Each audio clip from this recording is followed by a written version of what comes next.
Welcome to all you storm watchers, storm chasers, and Leanierologists out there. Welcome to another edition of Tempest Talks, where we discuss lean principles and philosophy and tools and how they impact our personal lives and our professional lives. Today, we're talking about not overcomplicating strategy with my good friend, John Sandor. By way of introduction, John is the Director of Operations at Imaging Healthcare Specialists and currently oversees center operations, revenue cycle, and analytics. John is also responsible for the development and deployment of the lean tools and surrounding management system. Along with these things, John joined Imaging Healthcare from 2016 from the aerospace industry where we met, where he spent 10 years in engineering and operations. John holds an MBA from the University of San Diego, as well as a bachelor's degree in aerospace engineering from Cal Poly San Luis Obispo. Did I miss anything, John?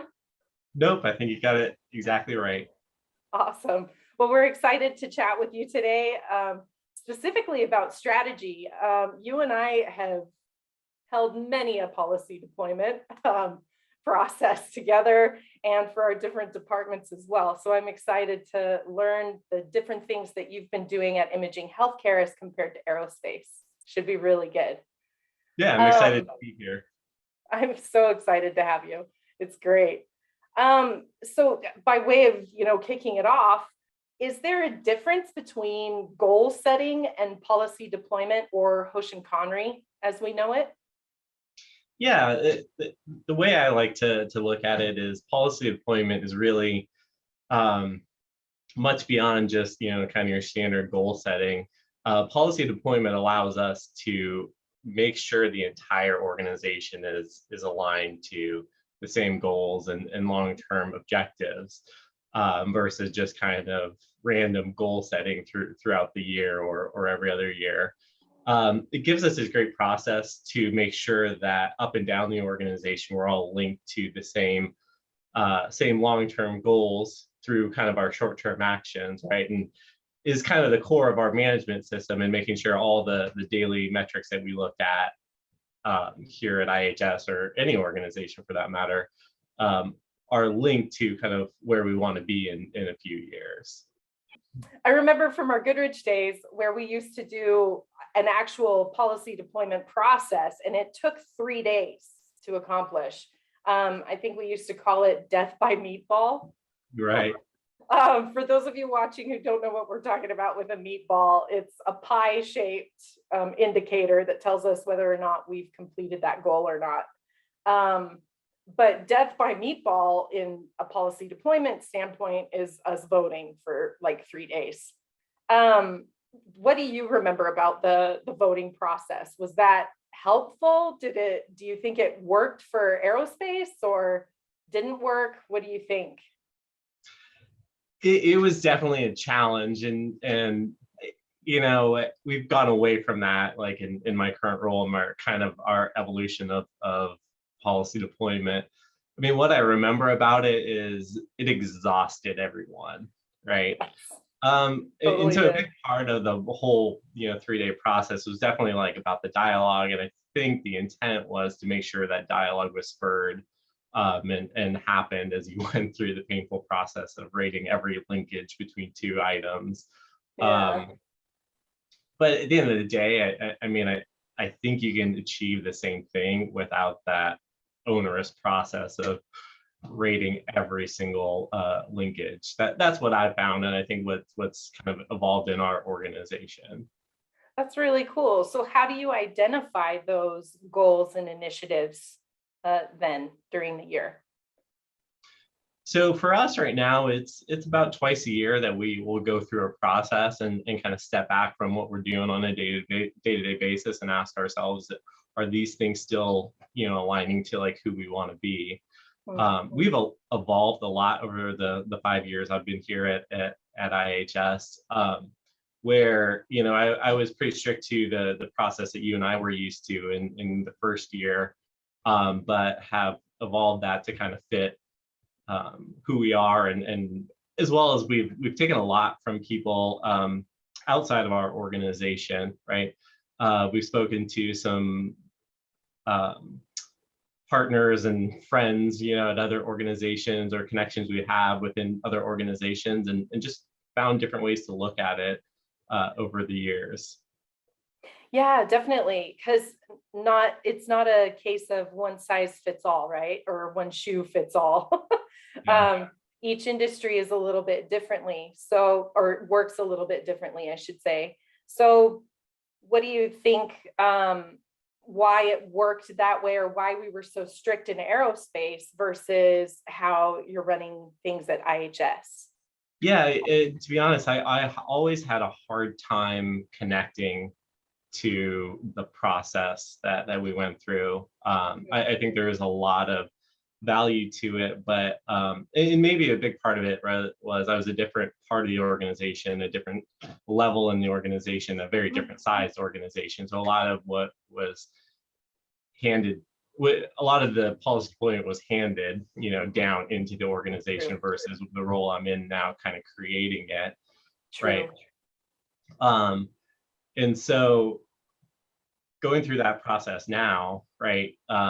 It's not quite as onerous, right? Because we spent a lot of time in year 2, 3 of me being here at IHS, really diving into like where do we want to go, and what do we want to look like in 5 years. But that doesn't change a lot, right? Yeah, true. As we look at it every 6 months and say, is this still generally where we want to go? Is this still generally who we want to be? And it's much more maintenance, right? I think one of our fellow colleagues used to say, which I always really connected with, right? A lot of lean or policy deployment, right? It's like riding a bike. Sometimes it's really hard to get started, but once you're going, it's much easier to kind of keep going. Oh my goodness, that's so true. I hadn't thought about it in that sense before. I remember starting up a value stream at the aerospace company and trying to do policy deployment that first year. Oh my gosh, it was so painful. But the subsequent years were a lot easier because people understood the process. They understood what the actual goals were from the previous year. So they were able to kind of change it a little bit more to add more of a stretch goal kind of to it as well, which made it a lot easier the following years, Right. for sure. Yeah, that first year, implementing any process, be it 5S, not even Hoshin Kanri, the first year is always the most painful of all of those. Absolutely. And until you get into kind of that maintenance mode. And that's it. Like, I came in and there was very few people who knew what Hoshin was, knew what policy deployment was, right? So it took a lot to a lot of people like, I don't understand where we're going with this. I don't understand how this makes any sense. Yeah. Here in year 5, where a lot of the executive leadership have been here now for about 5 years, Yeah. like we're in a rhythm. We know what we're doing. We know better what we're doing, right? And really picking up speed and moving our policy deployment process in a good direction. So that being said, when should a business implement a program like policy deployment? Would you recommend they try right off the bat, or get their feet wet a little bit more and then implement it later? What would you suggest to a new company, say a startup? When should they implement policies? Yeah, I'm not sure I got a perfect answer. I mean, from my perspective, it's kind of core of everything we do, right? It kind of sets the foundation of our management system, right? Yeah. And so everything we look at, well, I mean, at least we strive to make sure that all the numbers that we look at, all the goals that we set, right, are all linked through policy deployment, right? Yeah. Whether that's, daily customer service scores at a particular location, right, or within a particular clinical area, or, our financial performance on a monthly basis. They're all kind of linked back to our policy deployment goals and breakthroughs and improvement targets. Yeah. So I find it's really fundamental to like how we operate our business daily, right? Yeah. And so getting started as soon as you possibly can, like in a new business or a business that's trying to take it on, I think will set the foundation for a lot of other things. Yeah, that's really helpful because a lot of organizations, if they're wanting to implement a continuous improvement process, usually policy deployment comes a lot later. It's usually their focus is like on the tools, right? So they start with 5S, let's get this implemented, let's get it going, before really looking at how the business is actually governed and managed. By implementing policy deployment, like you were suggesting earlier in that stage, it kind of creates a better way of reporting even to the board, not only to the employees on the floor, because they get to see all of those things, but also to the board as well. The board gets used to how your executive team is going to report to them on whatever cadence that is, if it's monthly or quarterly or whatever it is. Would you say that's true, or would you do it different? No, yeah, I definitely agree that kind of early on, and I'm sure there's 100 different ways to do it. From my perspective, true. like this, it really gets us aligned to the same objectives, right? Whether that's driving lean, right, or improving our customer service scores, our employee engagement scores, or hitting certain financial targets, right? Yeah. We have the policy deployment process and targets to point to as like, this is the direction we're going. This is what we're all rowing towards, right? Right. Has been a huge benefit for this organization, as we're even right now, like we're half of us are remote, half of us, are on the other side of the country, right? And keeping True. us all kind of rowing in the same direction. Yeah, I'm glad you brought that up, because COVID, we all know that COVID threw a wrench in pretty much everything in our lives and changed the way that we did business, for sure. I know for my husband's organization, overnight, the entire engineering team needed to work from home, and their laptops couldn't handle the design applications, which was a huge thing that nobody thought of. If they hadn't had something like policy deployment, it might have been a little bit more difficult to roll out something like that, because now all of a sudden chaos gets more chaos added to it. By having policy deployment and these goals and step goals throughout the year, how did IHS respond? Was it better? Was it harder? Like, how'd that work? Yeah, and it's a really good thing to think about, because if COVID had hit IHS in the first year of me being here, and which was almost the same year that our CEO and a lot of our other executive leadership had joined, right? Right. It would have been a much bigger challenge than in year 3, 4, right? Because we had put all the structure in place, right, around policy deployment. Yeah. So we knew how to operate with each other. We knew how to talk about opportunities, red metrics, right? We knew how to like organize and communicate, right? And we had all that structure in place, right? Yeah. So we just had to shift our focus on what we needed to get done, but we had our operating system up and running, right? Even you talk about like 5S, right? We spent a lot of time in the first couple of years really driving 5S and that organization and structure within all of our different areas, right? And so when we were worried about supplies and where we're getting gloves and needles and syringes and all sorts of other clinical supplies, masks, right? Yeah. We had a structure in place already that we knew how to build reordering systems. We knew how to think about par levels. We knew all those things, and it was still a big challenge, but we were set up much better. Very similar to policy deployment in our whole management system. Yeah, for sure. So would you say that your management system is identical to other locations that have implemented policy deployment, or would you say that they're different depending on the industry? Everybody I've talked to, and luckily our CEO has a lot of good connections within other health systems and elsewhere. Everybody has a little bit of their own flavor of it, right? And that's good, right? I think that's positive, and we've been flexible to adopt our system as we've learned and matured, right? Right. So very early on, it was very similar to, kind of where we come from in aerospace. And it was a lot, right? It was a lot of different priorities, a lot of different improvement targets. And in the last 5 years, with kind of looking at the way some other people have done it in this industry, we've really narrowed it down to, here are the couple things that we really need to develop as an organization, the capabilities we need to develop in the organization this year as a priority, right? And not trying to take on too much, but really focus on, these are the one or two items that we need to call breakthrough, or more than just breakthrough, but just capabilities we need to develop within the organization in the next year to kind of continue to go down a positive path.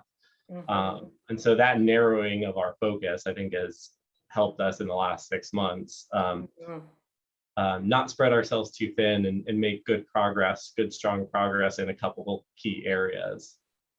Yeah, so capabilities could be anything from the talent of your staff to locations or new sites and equipment, right? Or am I missing some additional things for capabilities? No, I think you're thinking about the right things. And we've heard different people call them, like, what are your breakthroughs this year, right? And heard someone just last evening talk about, what's the muscle you want to build in the organization. I kind of really related to that. Breakthrough to me sounds like we got to land a man on the moon, right? Right. And that's not necessarily what we're trying to do, but what part of the organization do we need to develop different capabilities in, right? And right now, with everybody, right, our costs, right, we've got to be able to continue to be competitive in this market, right? And so the capability we're focused on at the moment for this year, and probably continuing on into next year, will be, how do we get really good at finding opportunities for cost improvement, while still providing a great place to work, while still providing a high quality care, while still providing the service that our customers expect. Yeah, which is awesome, because that translates into the actual ideology behind policy deployment, which is getting value to the customer. And in this case, by searching for cost in healthcare, it actually translates to better patient care too, in the long run. Yeah, and so it took us really evaluating where we needed to be better as an organization, and we tend to be very good about growing the business, right, and know how to do that well. So it's something that's kind of ingrained as a habit, right, into this organization already. So we're not focusing a lot of time and energy and how do we get better at growing, because we feel like we know how to do that well. And so that's where this idea of, like, what muscle do we need to build now, right? It's really driving, eliminating some of the waste in our business, focusing on our processes, and getting rid of a lot of those different things, and being good in that area is where we recognize we needed to improve.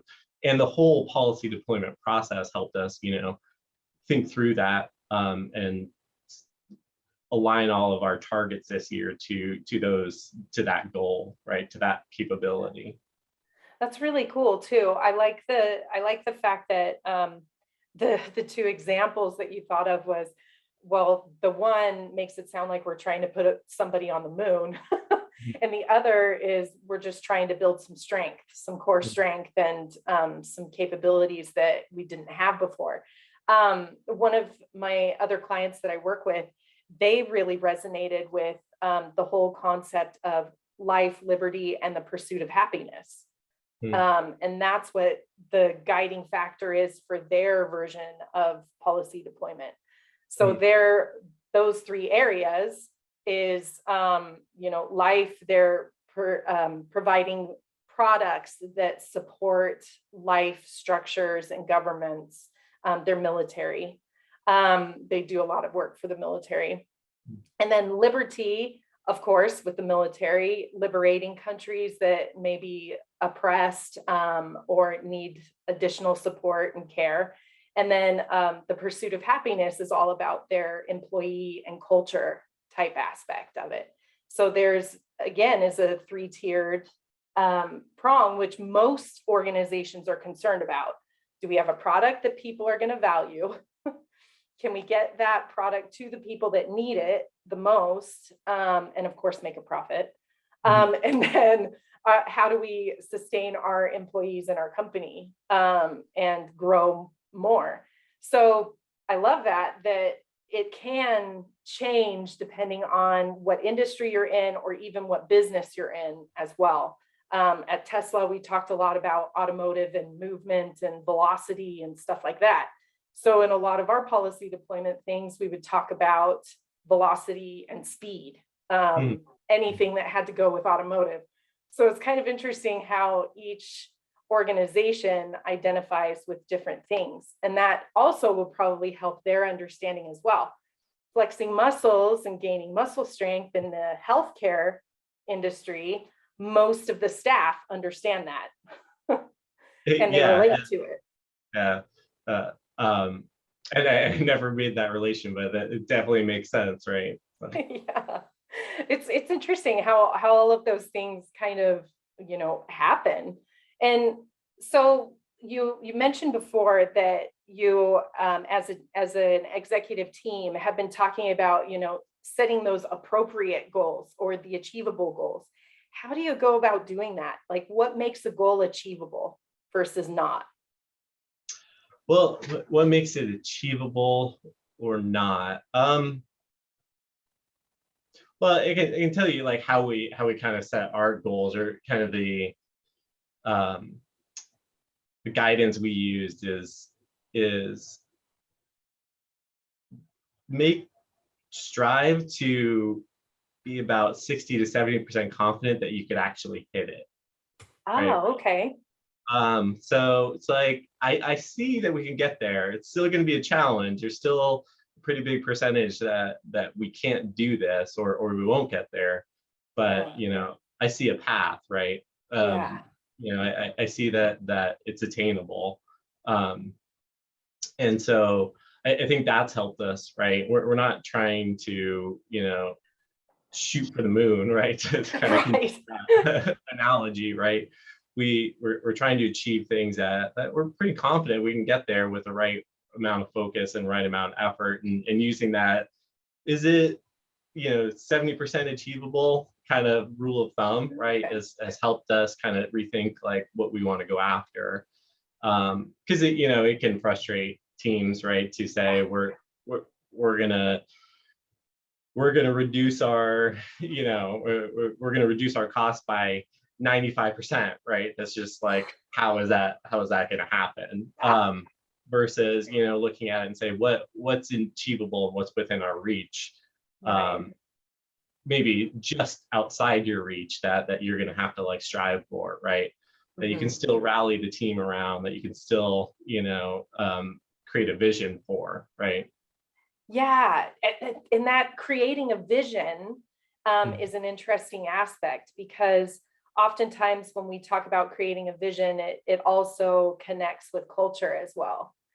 So does the culture of the organization impact policy deployment as well? And do you take that into account when you're setting appropriate goals?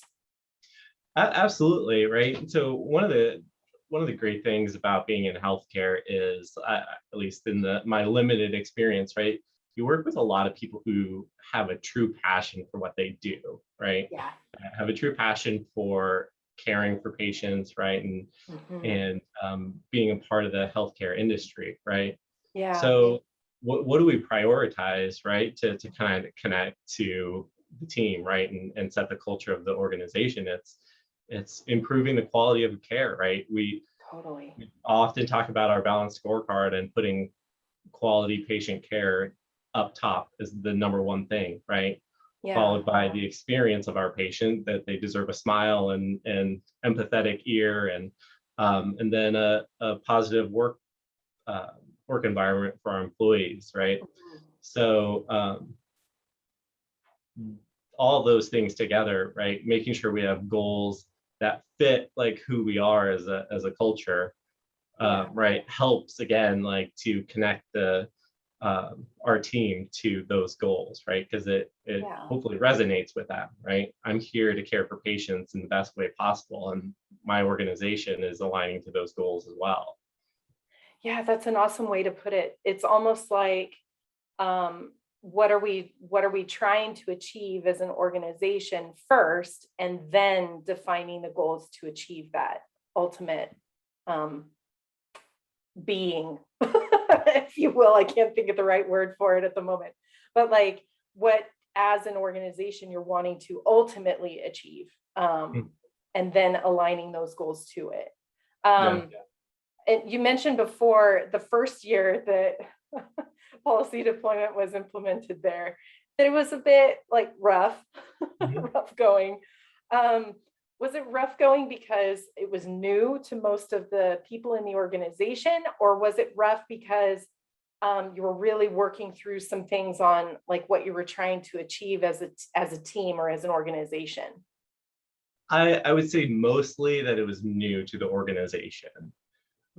And this is maybe, a big learning for me is, right, being better at painting the picture of where we're trying to get to, right? So as we sat there trying to put our first policy deployment, matrix, our first X matrix together, right? Nobody could really see and understand, like, how is this going to connect to what I do on a daily basis? Like, why is this important?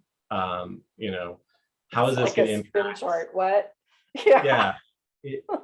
Without a good, and it's probably something I could have done better early on, is like, how does this whole like thing connect together? Because without that, it's very hard to see, like, I don't understand how this chart's gonna help me in any way, right? And so 5 years later, right, everyone makes the connections on, our weekly policy deployment progress reviews, right? And they see how the metrics that we measure daily or weekly or monthly all connect back into our improvement targets and our initiatives and our goals, et cetera. Yeah, oh my gosh. I remember at the aerospace company, because it was a pretty complicated process.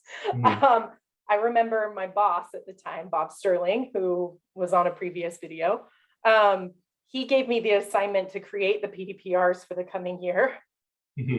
And I had been on maybe one and a half policy deployment events. And I was like, I don't know what any of this means.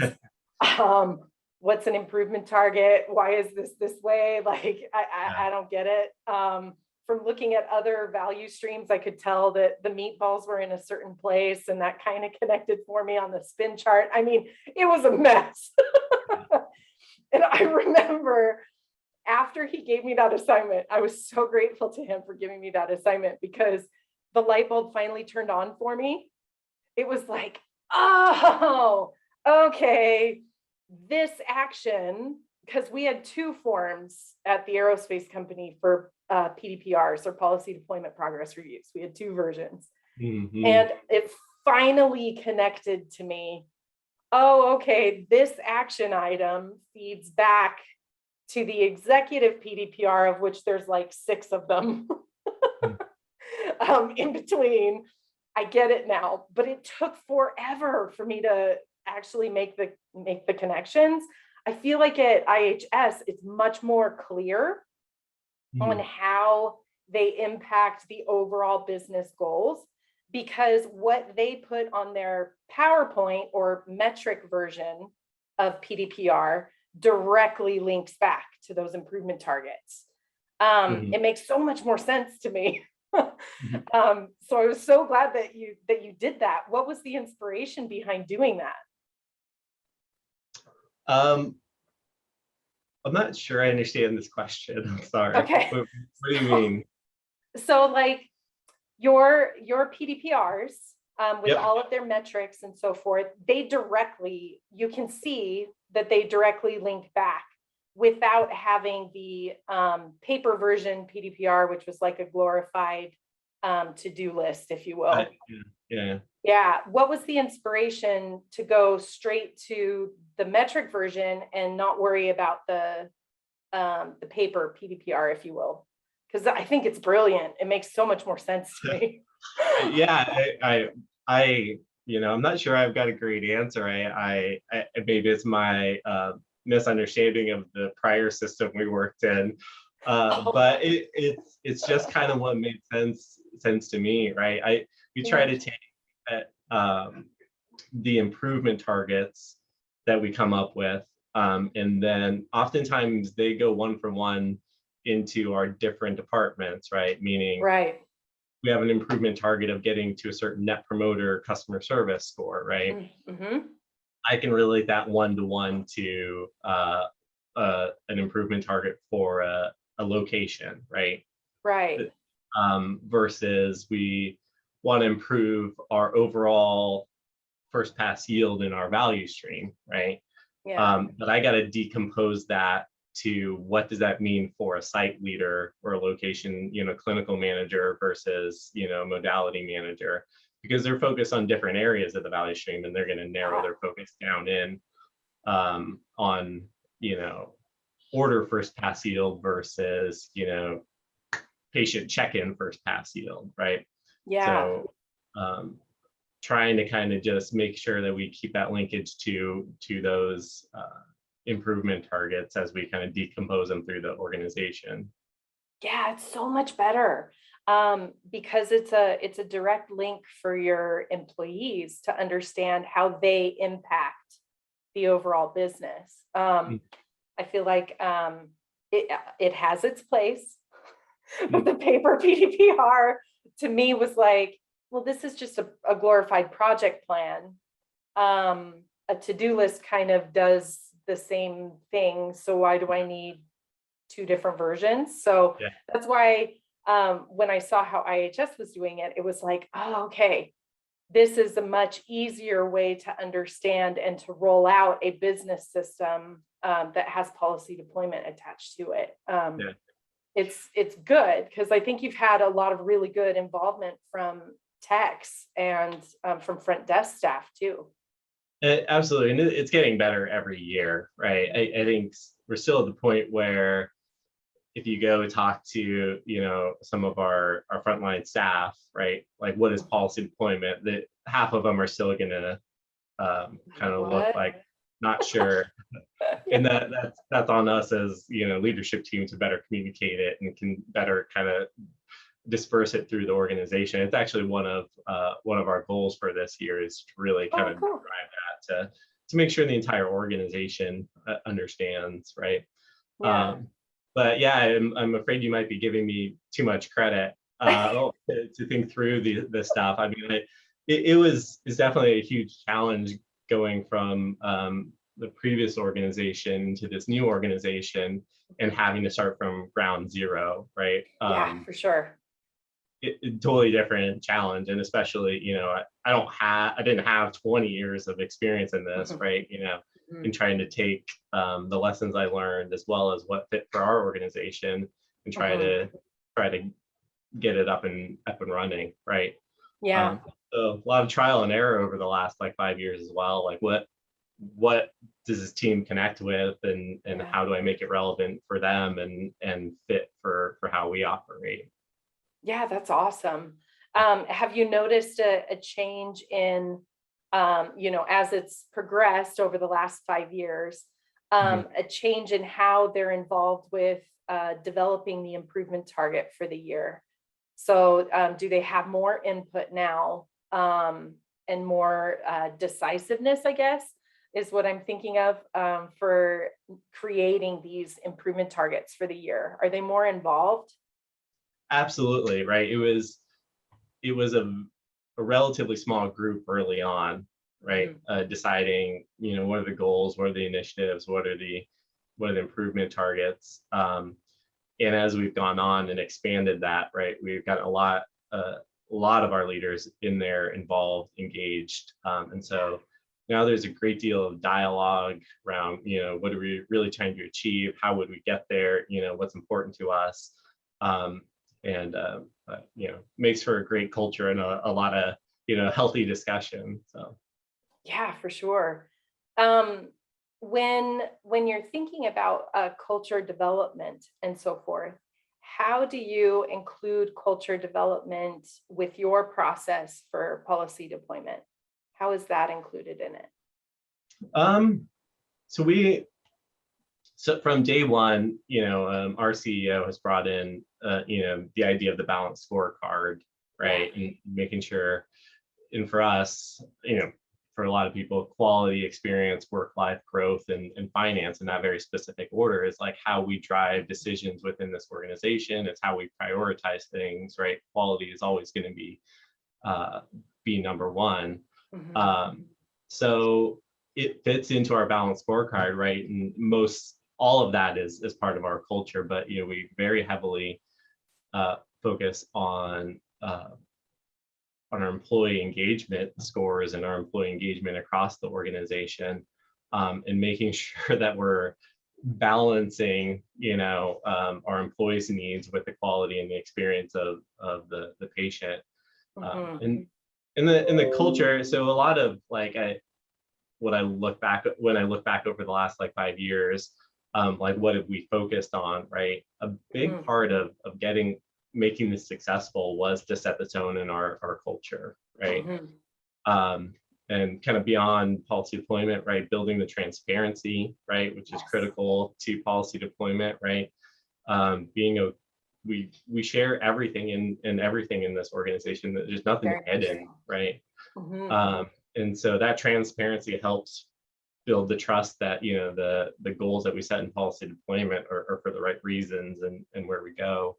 Yeah, for sure. And building the engagement from the staff, right, from every part of the organization in aligning to those goals as well, has been a big part of how we've developed over the last 5 years.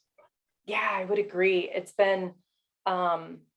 a big difference. I sure hope somebody is keeping track of your journey, like in a journal format or something, because it was very different when the new executive team came in and Mhm. started to do the things that you guys have been implementing for the last 5 years. It's like night and day.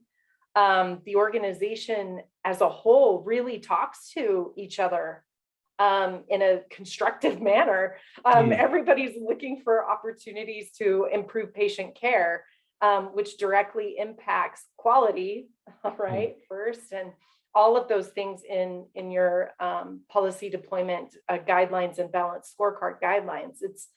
It's something to be really proud of, Yeah. because I've noticed the change for sure, and it's been a really, really positive one. It's Yeah, go ahead.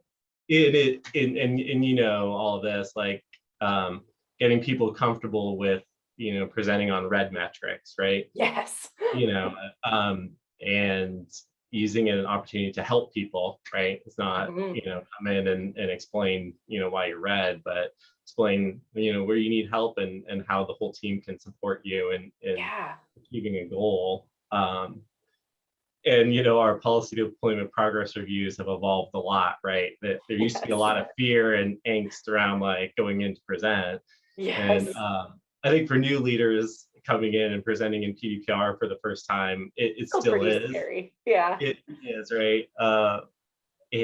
But I hope now they get over that a lot more quickly as they understand there's a whole team of people sitting in there every single day as we go through different PDPRs that Yeah. is just wondering how can we help you? How can we put resources around a particular problem and get things going in a good direction? Yeah, totally. Because I think we both have experienced in past lives and past work experiences where policy deployment hasn't been rolled out the best way, Mhm. shall we say. And it's been kind of controlled to the point where people are like, yeah, I'm feeling pretty micromanaged. I didn't use the right words in front of my executive team. And so now my job is on the line. I know I've been in situations like that, where it's been like you practice for weeks and weeks and weeks beforehand, before presenting. I don't find that at IHS at all, because the culture is so closely aligned with policy deployment. So the culture is, like you were saying, very open. We're here to help you. We're here to work together to get to a proper countermeasure or solution. And knowing that, I would say so, yeah, like people that are new to the organization, it's always going to be harder for them to get up to speed because they're still trying to get to know people that they work with, right? So I think that's true. But at IHS, for sure, I would agree. I think your glass walls or PDPR meetings go a lot more smoothly than they did in the beginning, for sure. And I think we've tried to strike a good balance between the rigor, and openness in there, right? Is yes, we still expect you to come prepared. Yes, we still expect you to have thought through actions and goals and dates, right? And at the same time, like, you're coming in to get help if you turn something red or not meeting a metric, right? The team is there to kind of think through it. And I could probably name 5 examples just this week alone, where after a lot of hard work over the last 5 years, just being really proud of the dialogue that happens in there now, right? Yeah, it's huge. Amongst the whole team, right? It's like someone comes in and throws out an idea and someone else builds on top of it and says, I think that's great, or I've tried that before and this is what I found. Maybe you want to try something else, or hey, I want to steal that. I think you're doing a great job. That is a very, very common conversation within our PDPR these days. Yeah, which is so exciting because then it ends up building team morale and building culture. So every year, do you still identify some goals or improvement targets for the year that still improve upon culture and team morale and so forth? Do you still do that, or is it just habit now and we don't have to worry about it? Yeah, and that's where we've kind of taken policy deployment to kind of, as I was saying before, to be the kind of stretch things or the capabilities or the muscle we want to build, right? And it's very closely related, but maybe slightly different than what we measure for what I would call like daily operations, which is still linked to our policy deployment, right? And building quality and experience and work life. But we are what I call our daily operation ITs or improvement targets, right, are pretty stagnant year to year. And stagnant is the wrong word, but we're always going to measure our customer experience. We're always going to measure employee happiness, scores. We're always going to measure our referring physician satisfaction, right? And so those aren't the muscle building improvement targets, right? Those are the daily ops kind of drivers that we'll probably have forever, right? We might push the scores up a little bit every year to kind of keep going. Like a stretch goal. And we look at those now slightly differently than we look at, like I said, the capability we want to improve upon, right? The things we really want to get better at as an organization. But that's evolved, right? So probably 3 or 4 years ago, we would have said hitting certain customer experience goals was a capability we needed to develop, right? And then over the last 2-3 years, we've been able to kind of sustain some scores that we're really proud of and think put us, ahead of our competition. For sure. That's almost out of the muscle building, capability building section, and now in the kind of daily ops kind of part of our PDPR. You know what I mean? Yeah, because quality looks different because you're dealing with people, not with parts. So it looks different. So I totally understand what you mean, that it's more, instead of focusing on the metrics that are always going to be there, it's what things are going to change the capabilities that we offer that sets us apart from our competition. So do you think organizations can function without a business operating system or policy deployment? Do you think they can function without one? And I'm sure there's, 1,000 different ways to do it. I mean, short answer, no.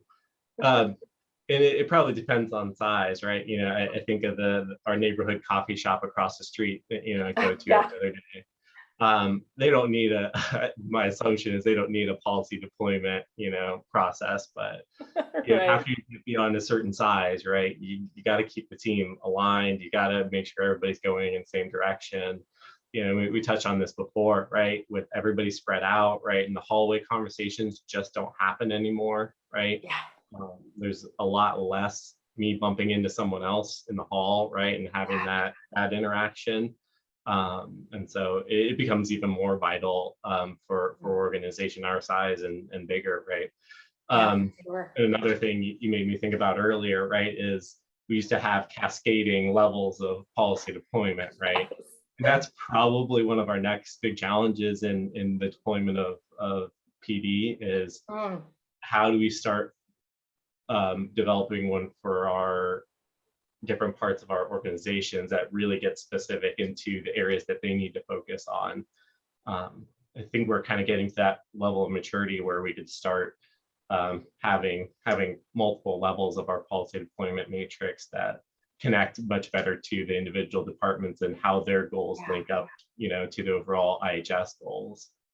Yeah, rather than having maybe one IT for the whole year, now they can develop their own for the year. Maybe it's like 3 or 4 Mhm. that they focus on for the year. So it's more detailed. Mhm. Interesting. So then with that rollout, what do you anticipate is going to go well and not so well with that kind of Uh, rollout?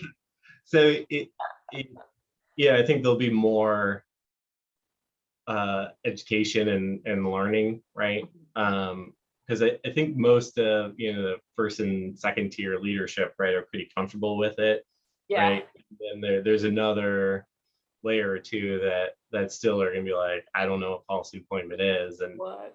yeah, Yeah. I don't connect to it, right? Or so it's back to kind of getting people pedaling on the bike again, right? Is getting them going, understand how it all links. I think that the education and learning of how this fits in, I think it's still kind of the ongoing challenge as we go forward.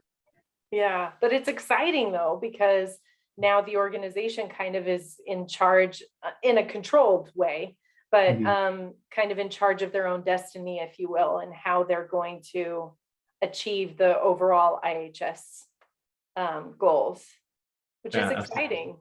Yeah, Yeah. yeah. Yeah, that's really exciting for them because I know a lot of the folks there are more interested in this kind of thing now, and they're starting to ask different questions than they did about 5 years ago. It's not what does this mean as much anymore as how do I make this visual, or how do I create a metric that's going to show me if life is good or bad. They're starting to have those kinds of discussions, which is exciting. Absolutely. And so I like it when I can pull away more and more, right? Is that it's kind of running on its own, Yeah, and a lot of our people, like, and they're developing and they're thinking through it and they're running with it instead of me kind of pushing it forward, right? So yeah, a lot of yeah, positive change. yeah, exactly.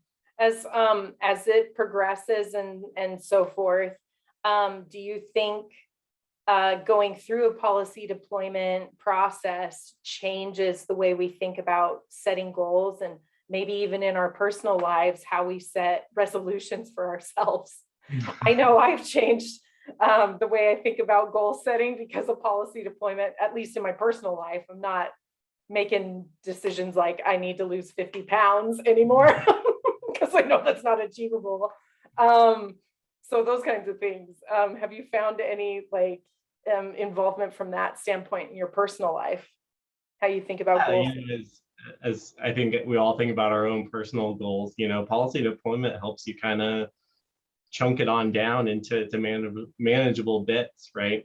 and not try to take it all all at once, right? Kind of like you're Right. saying. Yeah. And how do you deal with people that are procrastinators?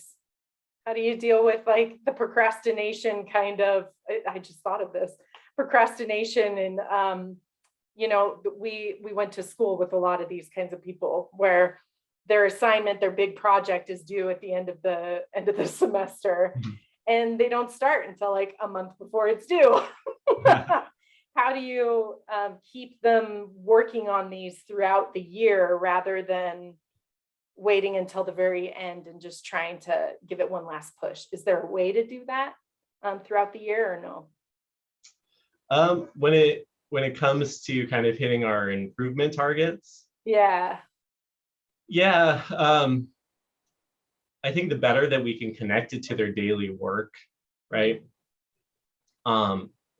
And so oftentimes, our improvement targets or our goals, right, our initiatives are very lofty and very organization, makes sense at an organization level, but it's very difficult for me as a individual contributor, team member, right? Connecting to what does that mean to my daily work, right? Yeah. And even at kind of like our first line of like leadership as well. So I think we've done a lot with our analytics capabilities, right? And being able to measure things on a daily basis, that as long as we're keeping an eye on it every single day, the long-term goal will come, right? Probably one of our best examples, I keep coming back to this, is our customer experience, right? Yeah. And we see that every single day, right? How did our customers rate us, right? And so I often don't worry about where we're going to be in 12 months. I kind of help the team focus on like, what happened yesterday and what are the little things we can improve upon. Awesome. Right. And I think that's helped the team a whole lot. Just kind of narrow their focus, right? And not worry about, the long-term goal, but, what are the little things that we can work on every single day that will wake up in 12 months and be like, oh my gosh, see how much progress we made. Yeah, like we actually achieved it. That's amazing. Yeah, right. And so I think a lot of that has helped us as an organization. Yeah, for sure. How about metrics? What do you think the right level of metrics is? Because we both know, because we came from the land of metrics, sometimes overproduction of metrics or things that tie to PDPR can be overwhelming, and then they just become wallpaper. Nobody pays attention to them. So what do you think is the right balance between visuals and metrics and what we're keeping track of? What do you think is the right level? It's a good question. We measure almost everything here, right? In some form or another, right? And we're admittedly, we're very good at adding new metrics, but we're not very good at subtracting old metrics, right? Yeah, because they have value. They do, right? And the one person really wants to see it or whatnot. So I don't know, like I'm not sure I got a clear answer, because I definitely think it's something we struggle with is, are we measuring too much and we're kind of losing what's really important? Maybe we need to spend more time kind of narrowing down to kind of like the vital few. And so a lot of times when we look at certain daily metrics every day for our different clinical areas and all up for the organization. And so there's a lot that we measure, but oftentimes when I'm telling the team who's presenting, like, don't go through everything. For sure. Pick out the 2 or 3 things that are important to you that day, because something is changing or something's in trouble or something went well and is working, and you want to celebrate that success, right? There's no reason to use all the metrics every day, right? Use the things that are important. What is that you're working on? What are you worried about? What do you need help with? What do you want to celebrate? That helps us all kind of prioritize the right things instead of trying to even review everything all the time, right? It's almost impossible to review everything. Yeah, and even in our, our PDPR covers everything from quality and experience and work life and finance, right? Yeah. And oftentimes, I'll tell new leaders that are taking on PDPR, like, I really don't want you to pay attention to everything in here. I want you, and maybe it sounds sounds like a bad business practice, but I tell them, No. what are the two things in this that you really need to focus on, right? Yeah. And narrow your focus into those areas, and once you get those under control, move on to something else, right? Yeah. And so there's a lot of metrics that are presented in PDPR, but pick the two that you really need to focus on, and put the other ones aside for the moment, and we'll get to them when we solve these problems. I believe a lot in prioritizing and doing a couple things really well versus trying to manage everything all at once. Yeah, for sure. I mean, I remember our previous business, they would try to control it with an and-on light. So we'd be presenting in front of the executive team, and you literally had 15 minutes. And when it got down to the final 5, that alarm will sound and the lights change color and all sorts of things to tell you, hey, you're getting up on your limit.